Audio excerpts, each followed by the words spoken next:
Hey everyone! People regularly ask me, how does one get started in the film and television industry as a puppeteer or a puppet builder? Pretty tough question. I'll do my best to answer. The main challenge we're having right now is AI and CG have replaced a lot of practical effects in film, so the amount of work has gone down considerably. That being said, I think there's still a lot of room for practical puppetry and practical effects to be used in the industry. I think there's a nostalgia with it, and I think there's still a lot of independent film producers who want to use practical effects. So don't lose heart.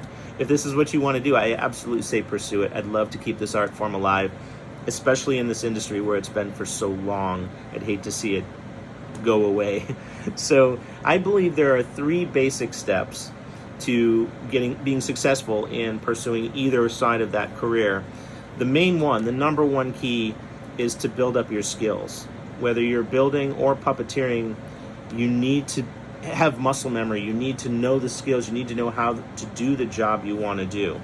The best way to do that, take classes, practice, build your own puppets, learn from anyone that you can that you know in the industry that's already doing that. And believe it or not, most of those people are super gracious and willing to share their knowledge. They just don't get asked. The people are very intimidated by them. But approach people, go to Puppet Guild meetings, go to festivals, go to conventions and workshops and meet these people. But the main thing is just practice. You've got to practice.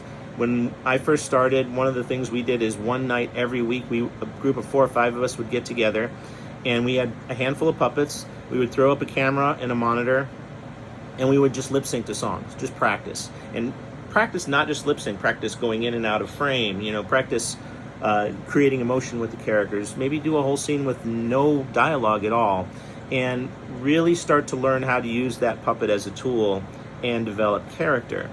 Puppet building is the same thing. You need to find whatever you can. If you don't have Scott foam and you don't have barge, that's fine. You don't need those materials. Those are materials you can work up to, but start with hot glue and start with soft foam or start with old fabrics. The story about Jim building Kermit out of his mom's coat.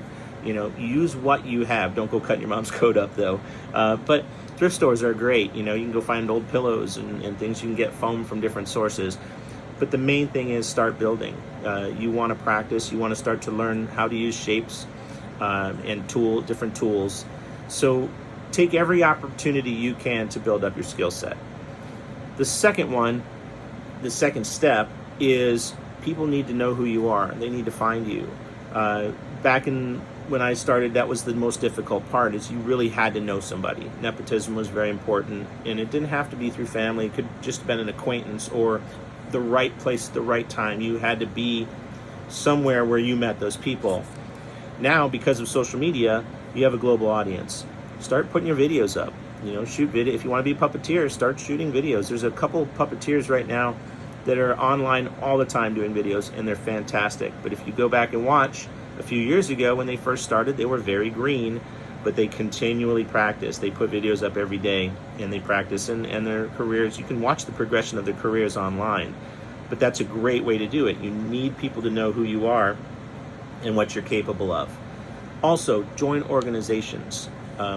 Any kind of organizations or forums online for puppet builders or for puppeteers or for people in the film and television industries, especially art directors and prop masters and production designers, because those are the people that are generally going to hire you. Puppets more often than not get classified as a prop, and you want to make sure that you're connected to those groups. That is the third step, connections. It's really important to connect with people. So I've been able to work on films over the years, but a lot of that is because they were people I worked with 20 or 30 years ago who were a PA, who were an art PA, or were helping build props somewhere or whatever. And now, decades later, they're production designers, they're art directors, they're costume designers, they're major people in the industry. Their career took a long time to get where it was, along with my career, which took a long time to get there as well. But they remembered me. They ended up on a project where they're like, hey, we need a puppet for something. Well, I worked with this guy 20 years ago, and he built this puppet for this thing, and they remember that. So those long-term connections are really, really important.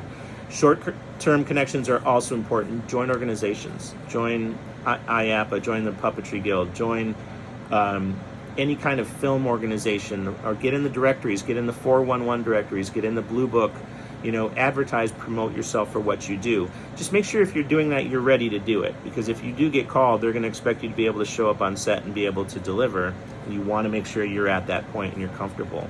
The other thing you can do with connections is get to work on a set. Even if you have to start out as a PA, or a gopher, a glorified gopher, get on a set so that you become comfortable with being on a film and television set, and you understand how things work. You need to know how that machine works to fit in. That's pretty much it. It's a lot of hit or miss. I hate to say it, it is a lot of luck or a lot of being in the right place at the right time, but you can't be in the right place at the right time unless you put yourself there. So I hope this is helpful. I know it's kind of long-winded again, and I tend to do that, but happy puppeting. Please keep the art form of puppetry alive, especially in the television and film industries, and feel free to hit me up with questions if you have them. Thank you. Bye.